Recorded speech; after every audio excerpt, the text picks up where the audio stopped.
بسم اللہ الرحمن الرحیم۔ السلام علیکم ناظرین، آپ دیکھ رہے ہیں ڈیجیٹل دعویٰ نیٹ ورک اور میں ہوں حماد حمید۔ ناظرین، کل کے روز سعودی عرب سے ایک انتہائی خوفناک خبر وائرل ہوئی۔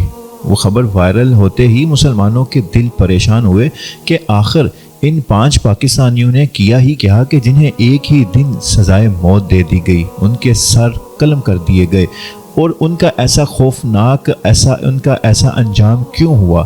آخر ان پاکستانیوں کا قصور ہی کیا تھا؟ یہ پاکستانیوں نے وہاں جا کر کیا ہی کیا تھا؟ یہ سارے سوالات پاکستانیوں کے ذہنوں میں آنا شروع ہو گئے کہ یہ 5 پاکستانی جن کو سزائے موت دی گئی، ان کے نام میں آپ کے سامنے لوں گا۔ پہلا نام ہے ارشد علی کا، دوسرا ہے عبد المجید، تیسرا خالد حسین، چوتھا عبد الغفار اور 5واں لطف اللہ۔ یہ 5 پاکستانی ہیں۔ کل ان کو مکہ المکرمہ میں سزائے موت سنا دی گئی، ان کے سر قلم کر دیے گئے۔ آخر ان کا جرم کیا تھا کہ انہیں اس جرم کی اتنی بھیانک سزا دی گئی؟ تو میں آپ کو ان کے جرم کی تھوڑی سی تفصیل بتاتا ہوں کہ انہوں نے مکہ المکرمہ میں ایک نجی کمپنی میں گھس کر وہاں پر چوری کی واردات کرنا چاہی۔ رات کا ٹائم تھا جب یہ اس نجی کمپنی میں گھسے تو وہاں کا گارڈ جاگ گیا، وہاں کا چوکیدار جاگ گیا، اس کی آنکھ کھل گئی تو اس چوکیدار نے ان کو بھگانے کی کوشش کی تو اسی کوشش میں ایک اور چوکیدار بھی جاگ گیا۔ انہوں نے پھر دونوں چوکیداروں کو باندھا اور باندھ کر دونوں کو تشدد کا نشانہ بنایا۔ پھر جس کے ہاتھ میں جو آیا، ڈنڈے، سوٹے، مکے، جو بھی کسی کے ہاتھ میں آیا، وہ انہوں نے ان گارڈز کو مارنا شروع کر دیا۔ اور اللہ کا کرنا ایسا ہوا کہ ان میں سے ایک گارڈ وہ زخمی ہوا، اور اس قدر زخمی ہوا کہ وہ زخموں کی تاب نہ لاتے ہوئے وہ وہاں پر اس کی وفات ہو گئی، اس کی ڈیتھ ہو گئی۔ اب اگر چوری تک کی بات ہوتی تو شاید یہ پاکستانی بچ جاتے، آج جیل میں ہوتے، اپنی سزا پوری کرتے اور پھر ان کو پاکستان ڈیپورٹ کر دیا جاتا۔ مگر انہوں نے جب جرم کیا تو جرم کرتے ہوئے انہوں نے ایک بڑا جرم بھی اس کے اندر کر دیا۔ اگر آپ دیکھیں تو لوگ یہ کہتے ہیں کہ جرم کرنا چاہیں تو پھر جرم کرتے ہوئے بھی اتنا بڑا جرم نہ کریں کہ آپ جان سے ہی 2 ہاتھ دھو بیٹھے۔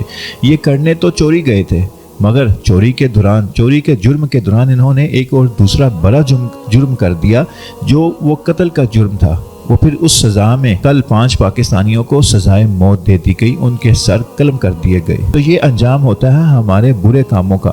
برے کام کا انجام پھر برا ہی ہوتا ہے۔ پھر جتنا بڑا برا کام ہوگا، جتنی بڑی گھنونی آپ جرم کریں گے، اتنا بڑا ہی گھنونی پھر سزا ملے گی آپ کو۔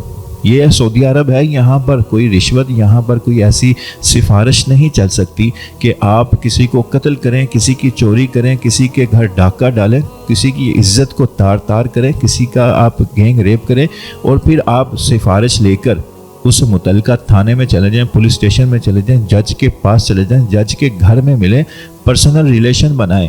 یہ پاکستان میں ہو سکتا ہے، مگر سعودی عرب میں ایسی کسی چیز کا سوچنا بھی جرم ہے۔ اگر آپ کسی کو رشوت دینا چاہیں بھی تو وہ بھی جرم ہے، وہ آپ کو اس رشوت کے جرم میں مزید گرفتاری دے دے گا کہ اس نے مجھے رشوت دینے کی کوشش کی ہے۔ تو یہ سعودی عرب کے قانون ہے، جو بڑے، امیر، چھوٹے، غریب کو برابر یکساں سزائیں ملتی ہیں۔ یہ نہیں کہ بڑے کو چھوڑ دیا جائے، چھوٹے کو سزا، غریب کو سزا، امیر کو چھوڑ دیا، نہیں۔ سعودی عرب میں جب سزا ہوتی ہے تو پھر بڑا چھوٹا نہیں دیکھا جاتا۔ گزشتہ دنوں رونالڈو جو فٹ بال کا کنگ ہے، اس کو سزا ہوئی۔ اس نے میچ کے دوران خواتین کی طرف دیکھتے ہوئے ایک فحش حرکت کی تھی۔ اس حرکت کی وجہ سے سعودی عدالت میں جب کیس گیا تو رونالڈو جیسے چیمپئن کو بھی انہوں نے سزا سنائی۔ 20,000 ریال کے قریب اس کو جرمانہ کیا، اور تقریباً اس کو یہ سزا دی کہ وہ آئندہ میچ میں شرکت نہیں کرے گا۔ تو جب رونالڈو جیسے شخص کو، اگر یہی رونالڈو آج پاکستان میں ہوتا، انڈیا میں ہوتا، کسی ایسے ملک میں ہوتا جہاں انصاف نام کی کوئی چیز نہیں، تو رونالڈو کو آپ ایسی سزا دینے کی سوچ بھی نہیں سکتے تھے۔ کیوں؟ وہاں پر اسی وقت دباؤ پہنچنا تھا، شدید دباؤ آنا تھا اس عدالت کے اوپر، تو پھر اس عدالت کے معزز جج نے مجبوراً اس کو پھر سزا نہیں دینی تھی۔